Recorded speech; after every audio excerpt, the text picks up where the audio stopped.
Hello, my name is Reverend Dr. May Elise Cannon. Today is Thursday, June 13th.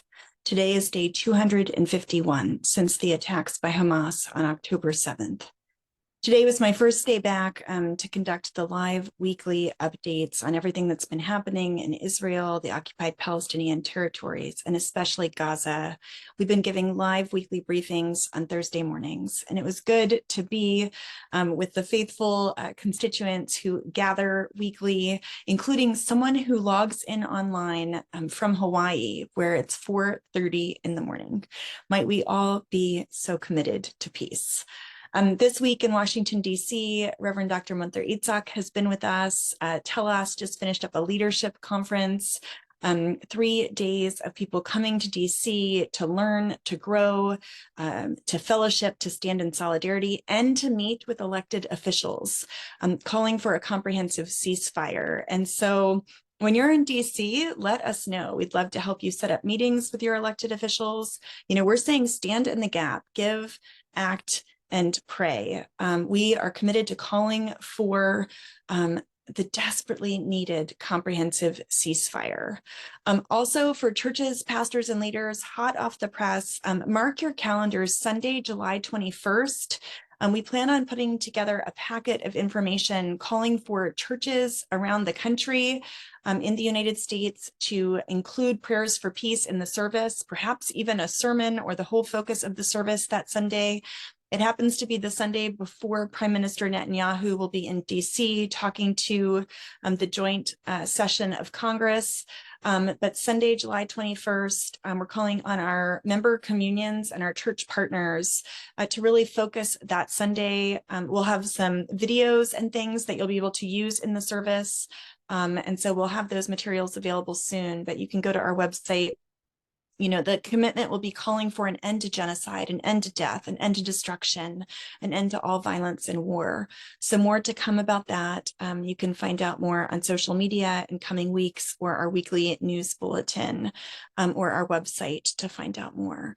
If you're looking for images from Gaza, or if there are people in your life who just say, I don't understand what's happening there, or maybe they don't even believe it. I mean, that's something we hear often, the reports of hunger, or the reports about the indiscriminate killing of civilians. I wanted to point you to a group called Crisis Action. This week's summary, I'm on their newsletter, and they sent out links to a few videos that are just harrowing to watch, but I think really important that we give witness to, and I wanted to summarize a few of them. One of them says, in very bad health conditions, dozens of Palestinians were released by Israeli occupation forces after months of detainment in the north of Gaza, and you can watch that video. There's another video of Palestinian children trying to get food amid the famine in the north in the Gaza Strip. An Israeli airstrike in the vicinity of tents of displaced Palestinians in central Gaza, the testimony of a survivor of that massacre I was talking about, the Nusrat refugee camp operation, field executions. There's literally video footage that Al Jazeera has obtained showing Israeli soldiers that there'll be an unarmed civilian walking across a beach while heading through a street to the north of Gaza, and you can literally watch as they are shot and killed. So these videos are not for the faint of heart. There's one that shows a mosque at the Rafah crossing that is now the headquarters of the Israeli Defense Forces there. That's being used for entertainment and cooking. And I think it's just important for us to watch that. I've told you before, I have watched the video footage of the horrific, traumatic attacks on October 7th as well. Giving witness to what is happening and calling for an end to all violence is really critical. The escalations on the northern border of Israel with Hezbollah and South Lebanon have continued. Hezbollah launched nonstop barrages at northern Israel, including more than 40 rockets and 5 explosive drones in the last 24 hours. 2 20-year-olds were lightly wounded in the Golan Heights. 15 additional fires have been reported in Israel. Hezbollah reported that this was the group's most extensive attack on Israel just in the last several days. An Israeli government spokesperson said that Hezbollah, its Iranian patron, and the government in Beirut bear, quote, full responsibility for the spiraling violence on that border, adding that whether through diplomatic efforts or otherwise, Israel will restore security on the northern border. A senior Biden administration official said that they're very concerned about the escalations on the blue line between Israel and Lebanon over the past 2 weeks, and they consider this a major escalation. You will recall that 2 days ago, Israel killed one of the senior Hezbollah officials, which is part of what was an escalation. Israeli Defense Force reservists were filmed launching a fireball with a trebuchet towards Lebanon with the intent of burning trees and plants used by Hezbollah to conceal infrastructure and troop activity along the border. In terms of the hostage ceasefire conversation, the changes that Hamas requested to the ceasefire and hostage deal presented to the U.S. are, quote, not significant, end quote, and include the complete withdrawal of Israeli troops from Gaza, according to a senior leader from Hamas. That's what Reuters reported. The Hamas official added that the organization demands it selects a list of 100 Palestinians with long-term sentences that it requests be released from Israeli jails, and the lifting of the Israeli blockade on Gaza, the free movement of people and goods within Gaza, and 3 interconnected and continuous phases of ceasefire. An Israeli source involved in the negotiations said that despite Hamas's demands, which were understood by Israel to be rejections of the proposal, that talks will still continue through Qatari and Egyptian mediators in coordination with the United States in order to see whether a deal can be reached. The Turkish President Erdogan called on members of the UN Security Council, particularly the United States, to pressure Israel into a ceasefire in Gaza after the council backed the US's draft resolution and their 3-part proposal earlier this week. In Gaza, according to the head of the World Health Organization, 1,600 children under the ages of 5 have been diagnosed with and treated for severe acute malnutrition, and 8,000 have been diagnosed with acute malnutrition.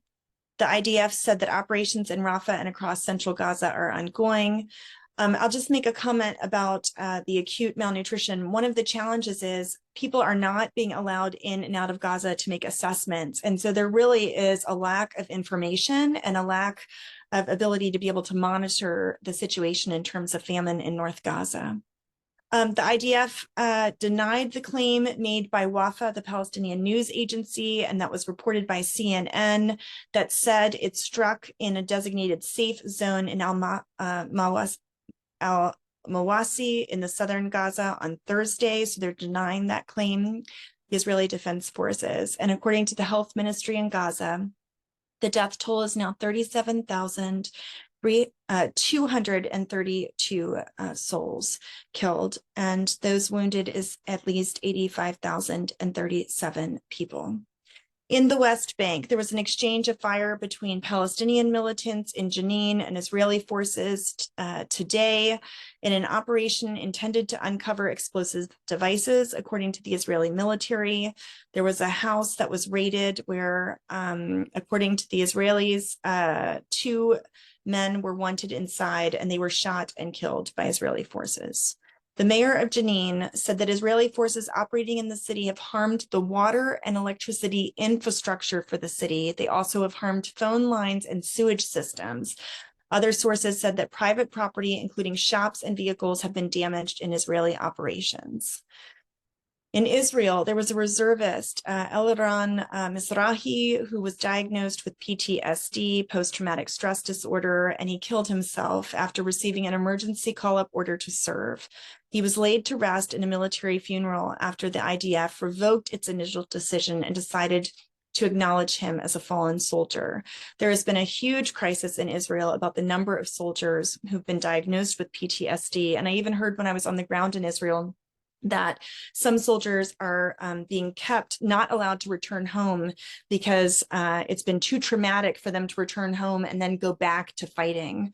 The body of a man wearing a combat vest and a shirt with Arabic written on it was found in a state of advanced decomposition near the Gaza border. He was believed to have been a militant who participated in the October 7th attack.